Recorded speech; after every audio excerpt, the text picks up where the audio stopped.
9. 유타주의 꽃. 몰몬 교도의 무리는 믿음의 땅을 찾아 헤아릴 수 없는 고난과 역경을 견디고 참아내며 미시시피 강을 돌아 로키 산맥의 서쪽까지 나아갔다. 그리고 마침내 유타주의 풍요로운 평야가 눈아래 펼쳐졌을 때 지도자 영이 말했다. 이 땅이야말로 하나님이 우리에게 약속한 땅이며 이 땅은 영원히 우리들의 것이 되리라. 그리고는 모든 사람들이 무릎 꿇고 감사의 기도를 드렸다. 영은 종교적인 지도자였을 뿐 아니라 행정가로서도 뛰어난 인물이었다. 영은 미래의 도시를 계획하고 주변에 비옥한 땅을 각자의 신분에 맞게 분배해 주었다. 장사꾼은 가게를 열고 대장장이는 대장간을, 양복장이는 양복점을 냈다. 이리하여 거리에는 하루가 다르게 건물이 들어차고 광장이 개설되는 등 마법의 나라처럼 도시가 형성되어 갔다. 한편 시골에는 밭이 일구어지고 농사가 시작되었다. 그리하여 다음해 여름에는 벌써 들마다 밀 이삭이 황금색 물결을 이루고 소울음과 닭이 회를 치는 소리가 들려왔다. 도시 한복판에 터전을 잡은 교회는 해마다 보다 높고 웅장한 모습을 드러내놓고 있었다. 존 페리어와 그의 양녀가 된 루시는 그들 몰몬 교도들의 기나긴 여행기를 끝까지 함께했다. 어린 루시는 스탠것은 장로의 마차에 태워져 장로의 새 아내와 12살 된 아들과 함께 묵으며 여행을 계속했다. 루시는 어린애다운 명랑함 덕분에 어머니와 동생을 잃은 슬픔을 잊고 곧 포장을 얹은 움직이는 집의 생활에 만족하게 되었다. 한편 페리어는 기운을 되찾기가 무섭게 쓸모있는 안내인으로서 솜씨 있는 사냥꾼으로서 실력을 발휘했다. 그리하여 새로운 동료들 사이에서 두터운 신망을 얻었기에 여행이 끝나 이 땅에 자리 잡게 되었을 때는 지도자 영을 비롯하여 스탠것은, 캠벨, 존스턴, 드리버 등 4명의 대장로를 빼놓고는 다른 사람들 못지않은 기름지고 넓은 땅을 나누어 받게 되었던 것이다. 페리어는 그렇게 차지한 자기의 땅 위에 스스로의 힘으로 튼튼한 통나무집을 세웠다. 페리어는 타고난 성실성과 강철과 같은 육체를 갖고 있었기에 그의 농장은 해가 바뀔수록 번성했다. 그리고 12년 뒤에는 이 지방 솔트레이크 시티에서도 손꼽히는 부자가 되었다. 그런데 페리어에게는 동료 몰몬 교도들이 못마땅하게 하는 점이 꼭 하나 있었다. 그것은 페리어에게 그들의 관습에 따라 아내를 맞이하도록 설득했지만 끝내 외면한 일이었다. 그렇다고 페리어는 자기가 아내를 마다하는 까닭을 결코 말하지도 않았다. 이 일에 대해서 누구는 페리어의 신앙심이 돈독하지 못한 탓이라고 했고 누구는 페리어의 욕심이 지나쳐 아내를 여러 거느림으로써 써야 할 돈이 아까워 그런다고 넘겨짚기도 했다. 하지만 그 밖의 일에서는 페리어가 나무랄 데 없는 독시한 몰몬 교도였기에 차차 그러한 비난도 사그라져 갔다. 루시 페리어는 통나무집에서 무럭무럭 커갔다. 그리고 그 작은 손으로 양아버지를 위해 음식을 장만하고 접시를 닦았다. 그동안 뒷산의 상쾌한 공기와 소나무의 향기로운 냄새가 이 소녀에게 유모와 어머니 역할을 해주었던 것이다. 한 해가 가고 또 한 해가 저물고 해가 바뀔수록 루시의 키는 커지고 아름다움은 더해갔다. 그리하여 페리어가 이 지방에서 손꼽히는 부자가 되었을 때 루시는 이 지방에서 누구보다도 아름다운 아가씨로 성장해 있었다. 그 무렵 어느 따사로운 5월의 아침이었다. 들에도 도시에도 열심히 일하는 사람들의 웅성거림이 가득 차 있었다. 먼지가 이는 신장로에는 무거운 짐을 실은 마차의 행렬이 서부로 이어지고 있었다. 그 까닭은 때마침 캘리포니아에서 금광이 발견되어 황금의 운명을 건 사람들이 그리로 모여들기 때문이었다. 그들 뒤에는 먼 방목지에서 끌려오는 양과 소와 여행에 지친 이주민들의 무리가 있었다. 이 혼잡 속을 루시가 발그레한 입술에 미소를 머금고 긴 금발을 펄럭이며 날렵하게 말을 몰아나가고 있었다. 아버지의 심부름으로 시내에 나가는 길이었다. 긴 여행 탓에 온통 흙먼지로 뒤범벅이 된 이주민들이 눈부실 정도로 아름다운 말 위에 루시를 감탄스런 눈으로 쳐다보았다.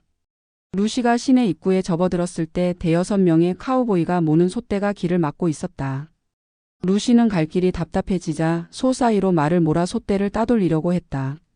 하지만 눈 깜짝할 사이에 소떼에 갇혀 오도 가도 못하게 되었다. 하지만 루시는 평상시에 익숙하게 소를 다루어 왔기에 당황하지 않고 말을 몰아나갔다. 그런데 운수 사납게도 한 마리의 소가 말의 아랫배를 세차게 건드려 말이 날뛰기 시작했다. 말은 숨소리도 거칠게 힝잉거리며 뒷발로 일어서서 앞발을 휘젓는 등 금세라도 루시를 내동댕이 칠 기세였다. 위험했다. 성난 말이 날뛸 때마다 소의 뿔이 와닿았고 그럴수록 말은 발광을 더했다. 루시는 필사적으로 말 한 장에 매달렸다. 말 등에서 내동댕이 쳐지는 날에는 소떼의 발굽 아래 짓밟혀 죽을 뻔했다. 루시는 이런 일은 처음이었기에 눈앞이 아찔하고 움켜잡은 고삐에선 힘이 빠지는 것이었다. 그리고 뭉게뭉게 피어오르는 흙먼지로 숨이 막힐 것 같았다. 그때 힘찬 목소리가 귓전을 때렸다. 뭣들 하는 거야? 고개를 들고 바라보니 젊은이 하나가 솥대를 헤집고 말을 몰아 돌진해 오고 있었다. 그리고 통나무처럼 굵은 그의 팔이 루시의 말고삐를 낚아채서는 침착하게 솥대의 물결을 타면서 밖으로 끌고 나갔다. 울상이 된 루시를 안장에서 안아내린 젊은이는 예의 바르게 말했다. 아가씨 다친 데는 없습니까? 루시는 젊은이의 햇볕에 탕 검고도 엄숙한 얼굴을 보자 저절로 웃음이 나왔다. 정말 혼났어요. 우리 집 말이 소 같은 것에 그렇게 겁먹을 줄 몰랐지 뭐예요. 그만하기를 천만다행입니다. 남자는 후리후리하게 키가 컸다. 야성적이고 근엄한 얼굴에 서부의 모자를 눌러쓰고 어깨에는 최신식 라이플 총을 메고 있었다. 아가씨는 존 페리어 씨의 따님이시지요? 아까 페리어 씨의 농장에서 말을 타고 나오는 걸 봤습니다. 집에 돌아가시거든 아버님께 세인트루이스의 제퍼슨 호프 가문을 아시느냐고 여쭈어 보십시오. 만일 그때의 페리어 씨라면 우리 아버지를 아실 겁니다. 루시는 갑자기 어른스러워지면서 나무라듯 말했다. 어머? 직접 오셔서 여쭈어 볼 수는 없나요? 호프라고 이름을 밝힌 젊은이는 루시의 말에 입이 벌어지며 까만 눈에 기쁨이 감돌았다. 그래도 되겠습니까? 나는 2달 동안이나 산속에 틀어박혀 있었던 터라 숙녀의 집을 방문하기에는 꼴이 말이 아닙니다. 그런 건 상관없어요. 이따가 세수나 하고 오세요. 아버지는 당연히 당신에게 감사의 말을 해야 하니까요. 아버지는 나를 무척 애지중지하시거든요. 내가 만일 이곳에서 소에게 밟혀 죽어보세요. 아버지는 돌아가실 때까지 눈물을 흘리실 거라고요. 나도 그럴 것 같습니다. 어머 왜 당신이? 당신에게는 그럴 이유가 있나요? 우리는 친구도 아닌데? 호프는 이 말에 갑자기 풀이 죽었다. 루시가 소리내어 웃었다. 호 지금 그 말 농담이요. 우린 이제 친구가 되었으니까 꼭 우리 집에 오셔야 해요. 그럼 이만 가봐야겠어요. 아버지 심부름을 제대로 하지 못하면 이제 밖에는 내보내지도 않으실 거예요. 안녕. 안녕. 호프는 차양이 넓은 서부의 손브레로 모자를 벗어서 흔들었다. 그리고는 루시와 반대 방향으로 말을 달려갔다. 호프 청년은 동료들에게로 돌아가자 사람이 달라진 것처럼 말수가 적어졌다. 그는 동료들과 네바다 산맥으로 운강을 찾아 들어갔었는데 찾아낸 광맥을 캐기 위한 준비를 갖추려고 솔트레이크 시티로 왔던 것이다. 호프는 지금까지 동료들 중에서도 유달리 일에 열성적이었으나 이 뜻하지 않은 일로 인해서 온통 마음이 다른 방향으로 쏠리게 되었다. 시에라 산의 산들 바람처럼 밝고 아름다운 아가씨를 만나게 되자 야성적인 젊음으로 가득 찬 그의 마음이 밑바닥부터 흔들리기 시작한 것이다. 광산의 일도 그 밖에 어떤 문제도 루시를 사랑하는 정열에 비하면 아무런 의미가 없어지고 말았다. 호프는 그동안 손을 대는 일마다 끝까지 관철시켜서 성공을 거두어 왔다. 그래서 루시의 일도 반드시 성사시키고 말겠다고 다짐했다.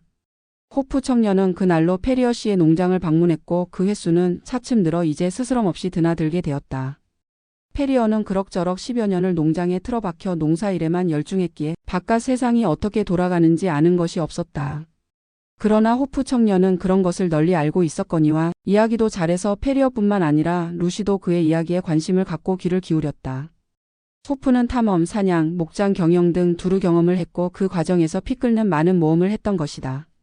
그런저런 이유로 해서 이제 나이든 페리어는 호프가 마음에 들어 침이 마르게 칭찬을 했다. 그럴 때 루시는 늘 입을 다물고 있었지만 그 붉어지는 볼이나 밝고 행복해 보이는 눈을 보면 그녀가 호프를 사랑하고 있다는 것은 분명했다. 고지식한 페리어는 아직 거기까지는 눈치를 채지 못하고 있었으나 호프만은 자기가 루시의 사랑을 받고 있다는 것을 완연히 느끼고 있었다. 그러던 어느 날 저녁 호프가 말을 달려 농장 안으로 들어섰다. 루시가 달려나갔다. 호프는 루시의 손을 잡고 사랑하는 여인의 얼굴을 들여다보며 말했다. 루시 이제 준비가 끝나 오늘 밤 안으로 떠나게 되었어. 이번에는 함께 가자고 말할 수 없지만 다음에 내가 오면 함께 갈 준비를 해놓고 기다려줘야 해. 루시는 얼굴을 붉히고 웃으며 물었다. 그게 언제쯤이죠? 늦어도 2달이면 충분할 거요. 그때 당신을 데리러 내가 오겠어. 이제 우리 사이를 가로막는 일은 아무것도 없다고. 아버지께 말씀드렸다고 했지요? 응. 광산의 일이 마무리되면 우리의 결혼을 허락하시겠다고 하셨어. 요즘에야 눈치를 챘다고 하시더군. 루시는 호프의 넓은 가슴에 얼굴을 파묻으며 속삭였다. 기뻐요. 당신과 아버지 사이에 그런 이야기가 있었다면 다 됐네요. 기다리고 있겠어요. 호프는 루시를 안고 입을 맞추었다. 그만 가야지. 지체하면 지체할수록 걸음이 떨어지지 않아. 그리고 일행들이 골짜기에서 나를 기다리고 있어. 안녕 루시. 안녕. 2달 뒤에 우리는 결혼할 거야. 호프는 몸을 돌려 말에 뛰어오르더니 그대로 달려갔다. 루시는 그 뒷모습이 어둠 속에 잠겨 보이지 않을 때까지 지켜보고 서 있었다. 10. 예언자의 노여움. 호프와 그의 일행들이 떠난 지 벌써 3주가 지났다. 페리어는 호프 청년이 돌아오면 루시를 짝지어 떠나보낼 생각을 하니 마음이 아팠다. 하지만 루시의 밝고 생기에 찬 얼굴을 보면 그들의 결혼을 축복해 주지 않을 수 없었다. 페리어는 그전부터 어떤 일이 있어도 루시를 몰몬교도하는 결혼시키지 않겠다고 굳게 마음먹고 있었다. 페리어의 생각으로는 한 남자가 여러 명의 아내를 두는 것은 수치스럽고 불결한 일이었다. 그러나 그 무렵 그 지방에서 몰몬교도의 가르침에 거역하는 주장을 한다는 것은 위험했기에 그런 문제에 대해서는 굳게 입을 다물고 살아왔었다. 위험. 그렇다. 그는 교리에 반대되는 의견을 입 밖에 낸 교도가 갑자기 자취를 감추어 어디로 갔으며 어떤 일을 당했는지 모를 사건이 여러 번 있었다는 것을 알고 있었다. 그러던 어느 날 아침 페리어는 밀밭에 나가 보려고 하다가 목책 문이 열리는 소리가 나서 창밖을 내다보았다. 모래빛 머리에 우람한 체격을 한 중년 남자가 마당을 가로질러 오고 있었다. 그건 틀림없는 예언자 브리감 영이었다. 그것을 본 페리어는 심장이 멎는 것 같았다. 하나님을 대신한다는 절대 권력자 영이 직접 자기의 집을 찾아온다는 것은 예사실이 아니기 때문이었다. 겁을 집어먹었지만 페리어는 급히 달려나가 공손히 그를 맞아들였다. 영은 냉정한 표정으로 방 안에 들어와 의자에 앉았다. 그의 눈은 페리어의 얼굴을 똑바로 쳐다보고 있었다. 형제 페리어여, 지금까지 우리 믿음의 동지들이 그대의 친구였소. 그대가 사막에서 죽어갈 때 우리는 그대를 거두어 먹고 마실 것을 나누어 주었으며 하나님이 선택한 이 땅에 인도하여 넉넉한 땅을 주어 재산을 모으게 해 주었소. 그렇지 않소? 틀림없는 사실입니다. 우리는 그 모든 은혜를 베푸는 데 있어 단 한 가지 조건을 그대에게 요청했던 것이오. 그것은 그대가 우리의 신앙을 받아들여 모든 일에 있어 그 가르침을 따르라는 것이었고 그대는 그것을 약속했소. 그런데 소문에 의하면 그대는 그 약속을 저버렸다는 거요. 페리어는 필사적이었다. 저버리다니요? 공동 모금에 솔선했고 교회에도 빠진 일이 없으며. 영은 손을 흔들어 페리어의 말을 중단시키고 따지듯이 물었다. 그대의 아내는 어디 있는가? 제가 결혼을 하지 않은 것은 사실입니다. 하지만 그때 여인의 수도 적었거니와 저보다 아내를 얻을 자격이 있는 분들이 많았습니다. 또한 저에게는 딸이 있어 가사에 불편을 느끼지도 않았습니다. 내가 오늘 이곳에 온 것은 그 딸아이 때문이요. 루시는 탈없이 자라 지금은 유타주의 꽃이라고 일컬어지고 있어. 이 땅의 신분이 높은 사람들도 그 아이의 아름다움을 칭송하고 있어. 페리어는 마음속으로 신음했다. 영이 말을 이었다. 향기롭지 못한 소문이 떠돌고 있어. 나는 그것을 믿고 싶지 않지만 루시가 이 교도와 약혼을 했다는 소문 이외다. 그것이 근거도 없는 헛소리이기를 바라는 마음 간절하오. 성조셉 스미스의 규율 13조에 뭐라고 되어 있어? 참된 신앙을 가진 딸들을 하나님이 선택한 자와 혼인시킬지어다. 행여 이 교도의 아내가 됨은 무거운 죄를 지음이니라. 그대는 믿음이 강함을 내세운 바 그대의 딸이 이 교리를 배반하는 일이 없도록 단속해야 할 것이오. 페리어는 말문이 막혔다. 예언자는 엄숙히 말했다. 이 일을 어떻게 처리하느냐에 따라 그대의 신앙을 저울질할 수 있을 것이오. 이것은 대장로의 신성한 회의에서 결정된 일이외다. 루시는 아직 젊으니까 머리가 허연 노인과 결혼하라거나 상대방을 선택하는데 제한을 하겠다는 것도 아니오. 우리 장로들은 이미 많은 아내를 거느리고 있으니 그 아들들에게 아내를 맡게 할 때가 된 사람도 많소. 그 누구보다도 장로 스탠 거슨과 드리버에게는 각기 아들이 있소. 그 어느 쪽이든 그대의 딸이라면 기꺼이 받아들일 것이외다. 루시로 하여금 양가 중 하나를 선택하게 하시오. 두 가문의 젊은이가 모두 그 집안 형세가 넉넉하고 신앙심이 깊으니 그대의 답변을 듣고자 하오. 페리어는 잠시 동안 생각에 잠겼다가 간신히 입을 열었다. 당분간 시간을 줄 수 없겠습니까?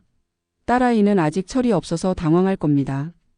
영은 자리에서 일어서며 이렇게 못 박았다. 혼인의 상대를 선택하는데 한 달의 말미를 주겠소. 그때까지 루시는 짝을 정해야 할 것이오. 영은 선고를 내리듯 말하고 밖으로 나가다가 다시 뒤돌아서서는 증오가 끓어오르는 눈으로 페리어를 노려보며 말했다. 존 페리어, 그대가 대장로 회의의 결정을 무시할 만큼 신앙이 약하다면 우리는 그때 시에라 블랑코 바위 위에 그대와 딸의 백골이 흩어지도록 내버려 두지 않았음을 후회할 것이오. 문이 닫히고 마당에 자갈을 밟는 소리가 동상처럼 굳어있는 페리어의 귓가에 들려왔다. 페리어는 이 일을 어떻게 딸에게 전해야 좋을지 막막했다. 그는 눈을 지그시 감고 근심에 쌓였다. 그때 문득 보드라운 손이 자기 손등 위에 겹치는 것을 느꼈다. 눈을 떠보니 루시가 어느 틈엔가 곁에 와 있었다. 그 창백한 얼굴과 겁먹은 눈만 보고도 루시가 지금의 이야기를 들어 알고 있다는 것을 짐작할 수 있었다. 루시는 아버지의 어깨에 손을 얹으며 말했다. 안 들을 수가 없잖아요. 그분의 목소리는 온 집안에 울려 퍼질 정도였으니까요. 아, 아버지. 이 일을 어쩌면 좋아요? 페리어는 루시의 어깨를 껴안으며 크고 울퉁불퉁한 손으로 금발 머리를 쓰다듬었다. 두려워하지 마라.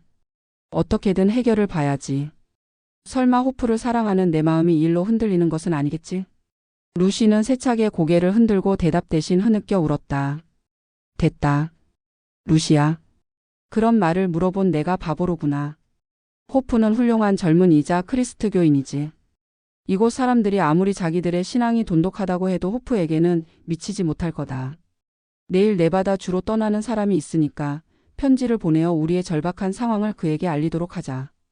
틀림없이 그는 전보용지에 매질을 하듯 날듯이 달려올 게다. 루시는 눈물에 젖은 얼굴로 웃었다. 그이가 돌아오기만 하면 아마도 가장 좋은 방법을 말해줄 거예요. 하지만 아버지의 일이 걱정이에요. 소문으로는 만약 예언자를 거역하면 무서운 일을 당한다던데. 하지만 지금은 거역한 상태는 아니지. 배반했을 때의 위험에 대비할 시간적 여유는 아직 있다. 한 달이나 남아 있으니까. 잘만 하면 유타주를 빠져나갈 수도 있는 일이 아니겠느냐. 유타주를 떠난다고요? 생각해 봄직한 일이지. 이 농장은 어떡하고요? 가능한 한 현금을 챙기고 포기해야지. 실은 말이다. 루시, 내가 그런 생각을 품은 것은 처음이 아니란다. 이곳 사람들은 하나님을 자처하는 빌어먹을 예언자에게 무작정 머리를 조아리지만 난 아무에게도 머리를 수그리고 싶지는 않단다. 나는 자유로이 태어난 미국인이야. 몰몬 교의 교리는 구역질이 나서 참을 수가 없다. 머릿속을 갈아내기에는 너무 늙어서 그런지도 모르지. 하여간 그 자가 우리 집에 또 나타나면 사슴 사냥 때 쓰는 총탄으로 고리타분한 그 자의 머리에 바람 구멍을 내줄 참이란다. 하지만 우리가 이곳을 떠나는 것을 가만히 보고만 있지는 않을 텐데요. 호프가 달려올 때까지 기다려 보자꾸나. 의논해 보면 좋은 수가 있겠지. 그때까지는 속을 앓거나 울어서 눈이 짓무르는 일이 없도록 해라. 만사는 아버지와 호프가 알아서 할 테니까. 페리어는 매우 자신이 있는 것처럼 루시를 안심시켰으나 그날 밤은 평상시와는 달리 문단속을 단단히 했고 침실에 걸려있던 사냥총도 내려 손을 보고 탄환도 장전해 두었다.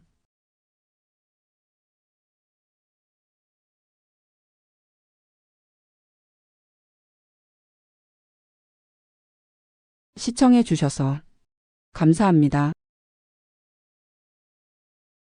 구독, 좋아요. 끝.